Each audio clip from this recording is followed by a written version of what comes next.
Oh, come on, clouds.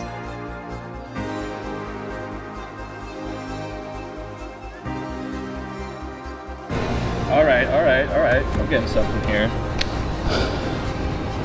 Oh yeah, I am too. Dude, this might time this perfectly. I think so. I'm sitting in an Airbnb, or Verbo, I guess, in Waco, Texas, and I'm here for the Total Solar Eclipse. Total solar eclipses happen once every God knows how long, and there's no guarantee that they're even going to be accessible by people, mainly me. But this year it happened straight over the United States, and specifically Waco, Texas. My good friend and business partner Frank has seen one before in Oregon in 2017 and described it as a hauntingly beautiful experience. But since Frank has last seen the eclipse, we started a media company together called Aberration Studio, and we thought what better way to enjoy the eclipse than to capture it on really expensive equipment. Lots of people try and capture the eclipse every time it happens, but it's really hard to capture how it really looks and how it, I guess, feels when you're watching it.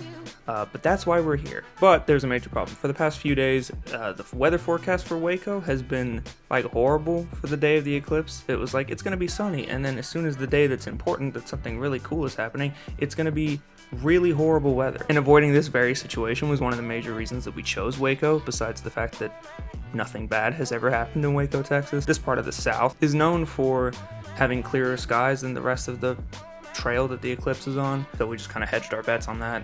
But it didn't work. We also rented a place with a backyard, so we didn't have to go out to some random field in Texas and watch it amongst a million other people and then be stuck in traffic until I'm 75 years old. Frank decided to make a road trip out of this and do some sightseeing. Damn, dude! It has been so bad. I mean, I wouldn't say miserable, because I like it. I didn't do that. So my journey started about 24 hours ago in San Francisco, California, where I got on a plane at SFO and went to Ontario, the California one, not the Canada one. Had a quick layover, and then got on a plane to Dallas, where I had a middle seat because I booked the cheapest ticket I could. One person clapped when the plane landed. It was undeserved. And then I got picked up by Frank, who had done basically the same thing I did, except by vehicle, and over the course of 6 days, and had a very smooth trip.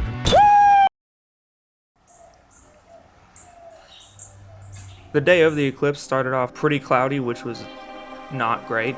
As we were setting up, the sun was kind of going in and out behind the clouds. It wasn't like completely overcast where there's like zero sun coming through, but it was definitely pretty cloudy, and definitely risking like not seeing the eclipse. It was hard to even frame the cameras up with the telephoto lenses and the telescope with all the clouds because we just couldn't see the sun sometimes.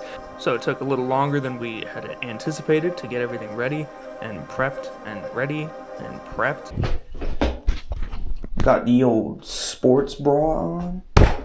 But we kept setting up, and at 12:20 p.m. the partial solar eclipse started, which is the moon is starting to slightly come in front of the sun, and we have basically an hour and 20 minutes from then until totality happens. And the clouds were very much still there and very much still pissing me off.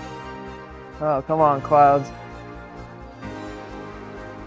There were patches of blue sky, and then the clouds would be back, and then it would cover the sun, and then it would change direction, and I just didn't, it was stressful. It was very stressful. It took years off my life, probably. But what really took years off my life is just before totality, like a couple minutes. 3 minutes till totality. A huge cloud comes in front of the sun and completely blocks it. Oh, come on, this fat cloud is...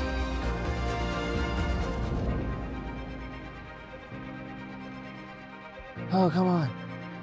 And we're like, damn. Take all the filters off. Filters off, yeah. But then, a couple seconds before totality hits...